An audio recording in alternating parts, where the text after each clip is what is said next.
El Señor esté con ustedes. Y con tu espíritu. Lectura del Santo Evangelio según San Lucas. Gloria a ti, Sí, Señor.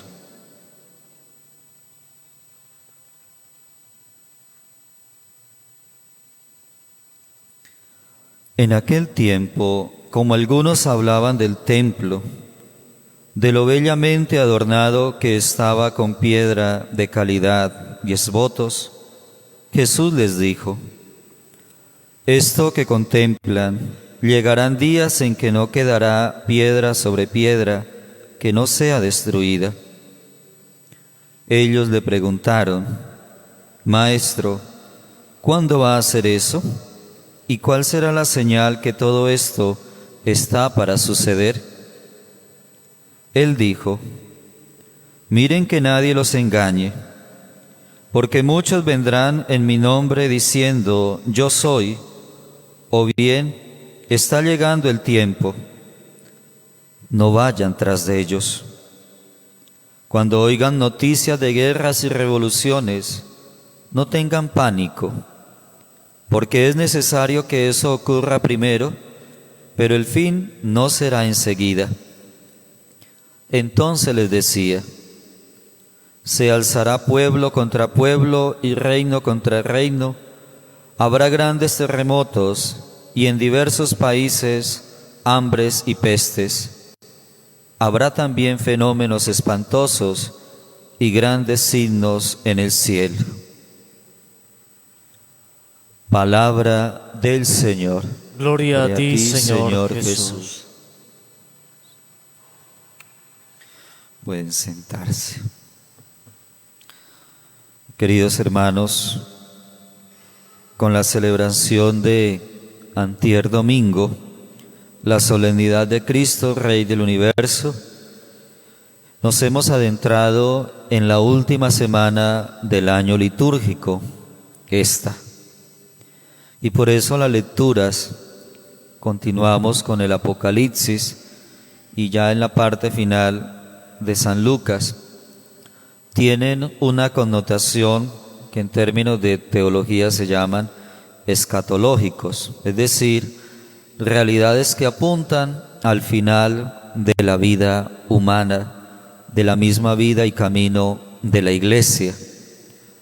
El Cristo que viene como Rey a hacer justicia, aquel dueño de la viña que ha venido a llamar a los arrendatarios para pedir resultados de su trabajo, aquel que dio sus dones o esos talentos y que viene a recoger lo suyo, pues se nos presenta en ese ambiente de final del tiempo, es decir, de cara al encuentro con Dios, de cara a la finalidad de nuestra vida o al ocaso de nuestra existencia en que damos ese paso hacia el encuentro con Dios.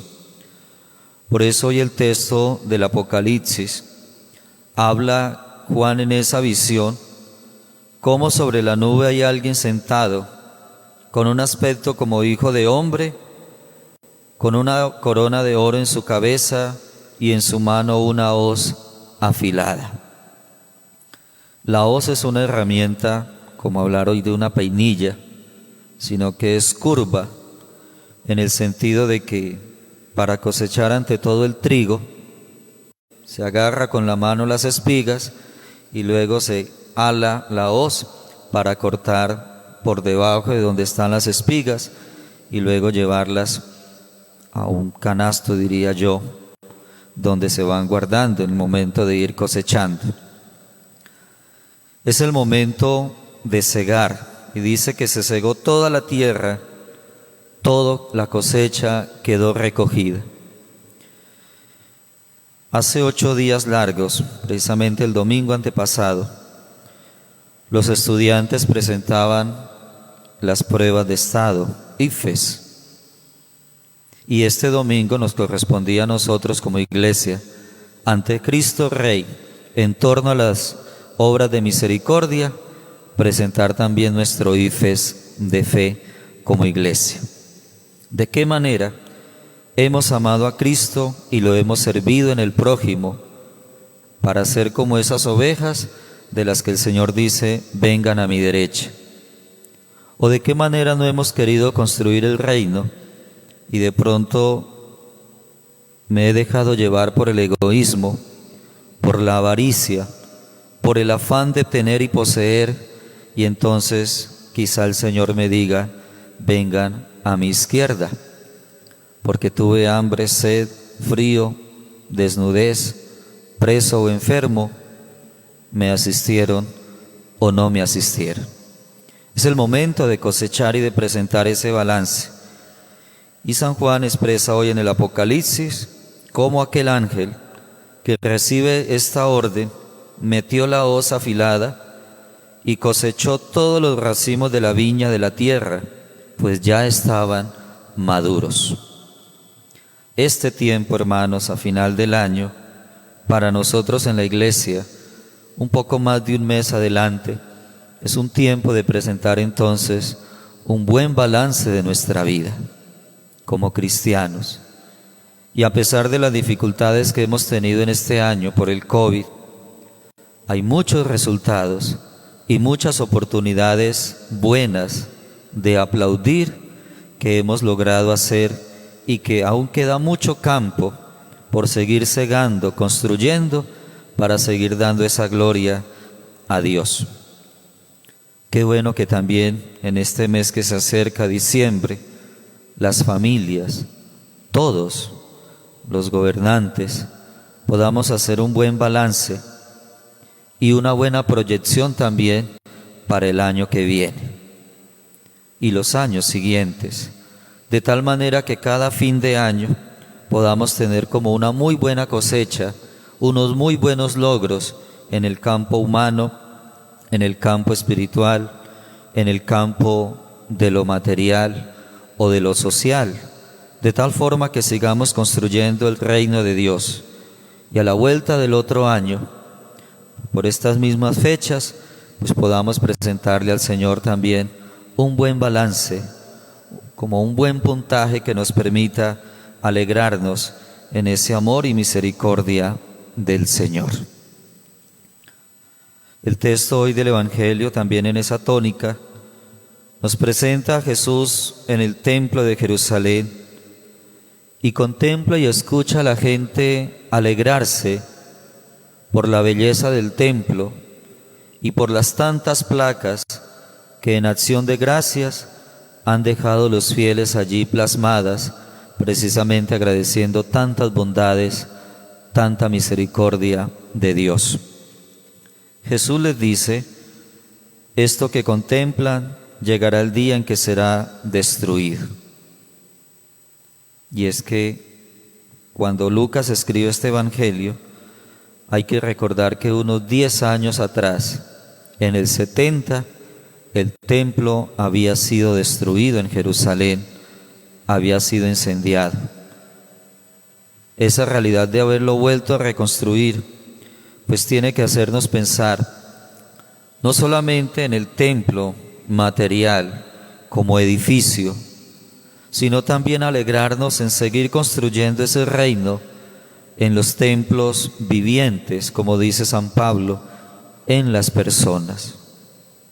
Y esa buena cosecha a la que el Señor siempre nos invita a presentar en el ocaso de nuestra vida, también de nuestros días o de nuestros momentos o periodos de administración o que estamos al cargo o al frente de algo, precisamente es la promoción humana y un desarrollo integral.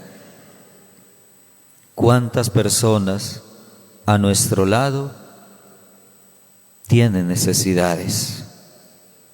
Por esta pandemia, ¿cuántas personas no andan buscando una oportunidad de sentirse útiles, de un empleo, de un trabajo? Porque es que no se puede llegar a casa con las manos vacías. Sí. Tenemos que entrar, hermanos, en un ambiente de confianza y de oportunidades, porque la gente quiere trabajar, la gente quiere devengar algo para poder llevar a la casa al menos los alimentos, lo más necesario. también en el ámbito de los proyectos, de las iniciativas. Tenemos que pensar en el otro. Es ilógico de una sociedad cristiana y de una sociedad supuestamente moderna olvidarnos del necesitado. Es ilógico que se tenga con qué pagar una casa a un gran costo o valor, o arrendar un apartamento para vivir. Y hay gente que lo hace porque tiene cómo. Pero es triste ver cómo no miramos al que tiene necesidades y al que se le ponen a veces tantas trabas para poder adquirir algo o hacerse dueño de algo. Eso no es un desarrollo integral. Y en ese sentido es que la cosecha muchas veces puede presentar de parte de cada uno de nosotros como una especie de racimos aún no maduros, en el sentido de que puede faltar caridad, puede faltar amor. Un desarrollo y un crecimiento integral tiene que tratar de cobijar a cuantos más pueda, tenerlos en cuenta. Uno escucha de la gente que conoce, por ejemplo, Cartagena de Indias, una ciudad muy sonada en el mundo. Los medios solamente presentan a la ciudad esbelta, la de los edificios, la que recibe grandes personalidades mundiales. Pero quien ha ido allá habla de la Cartagena de las periferias, dice el Papa, de esa gente que vive sumida en pobreza y en dificultades, y entre nosotros no es ajena a la realidad. Florencia será una ciudad grande, hermosa y pujante, cuando nosotros los que la habitamos tengamos en cuenta y también pensemos en los que viven en pobreza, en los que todos los días mendigan una posibilidad, una oportunidad también de tener dignidad. Por eso ese es el fruto que nosotros debemos apuntar a construir más adelante. Hoy nos dice Jesús que nadie los engañe, pues muchos vendrán en mi nombre diciendo yo soy, o el momento ya está cerca. Dice Jesús, no vayan tras ellos, porque antes tendrán que pasar ciertas situaciones, pero el fin no será enseguida. Hay quienes se aprovechan aún de las mismas necesidades, y lo hablo explícitamente en el campo de la política, para hacer campañas, para hacer promesas, para ganar votos. Pero hay en el corazón de verdad ese sentido de pertenencia, ese interés, ese espíritu de construir y de ayudar. También en el campo de la fe.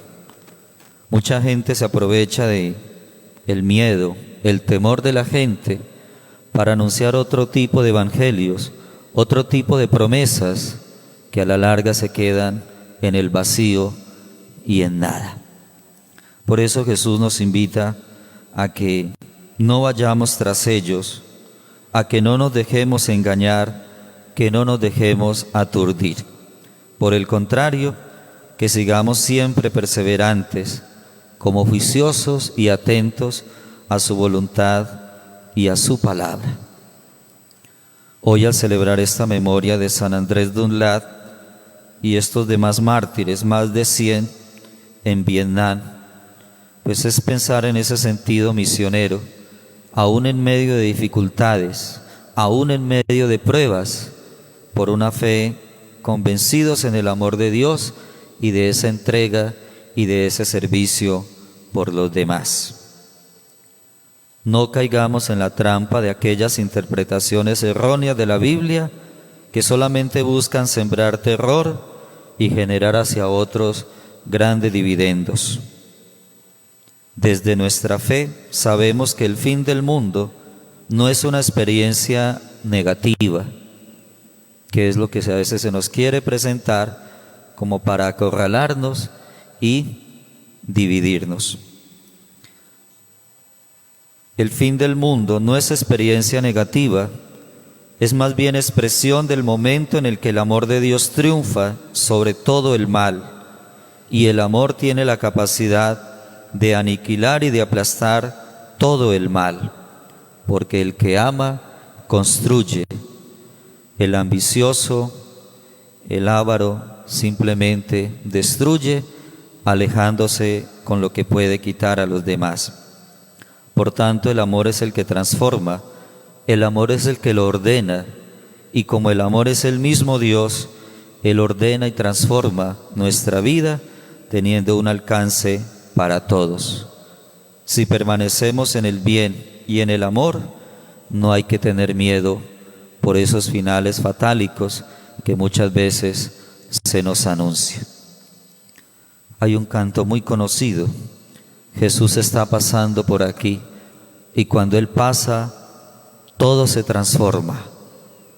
Cuando Cristo reina en nuestra vida y lo comunicamos, lo testimoniamos a los demás, de hecho la vida se transforma, porque ese Jesús comienza a reinar en cada corazón y nos hace salir de esas situaciones de ambición, de pecado, de egoísmo, y nos va abriendo a un sentido de pertenencia, de hermandad, de apertura para todos. Es lo que el Papa Francisco nos pide en su reciente documento social, Fratelli Tutti, un llamado a la fraternidad y a la amistad social. Ya se encuentra esa encíclica en algunas librerías nuestras, aquí cerquita. Yo mismo las he visto. Qué bueno que la compremos y en familia, a manera de ejercicio de lectura, este fin de año y por qué no el otro, podamos leerla toda, 1 o 2 números que leamos por día y que se pueda meditar e ir entendiendo lo que el Papa pide de nosotros. Es una muy buena manera de evangelizar y de dejarnos evangelizar por el magisterio del Papa. Dios, que es amor y que quiere reinar en nosotros, precisamente acogiéndolo en el hermano que está a nuestro lado. Empecemos ya a prepararnos para la Navidad, para el Adviento que este próximo domingo iniciamos en la iglesia, y que en ese deseo de ornamentar con luces y arreglos navideños el mismo pesebre también, pues sea nuestro corazón y la vida también de los otros como un pesebre, una ornamentación, un arreglo por adelantado en el que vayamos esperando y preparando el nacimiento en el tiempo, en este nuestro tiempo, de Jesucristo nuestro Señor. Que la Virgen nos ilumine y nos fortalezca, cada uno a la tarea de dar testimonio y de vivir como hermanos. Amén.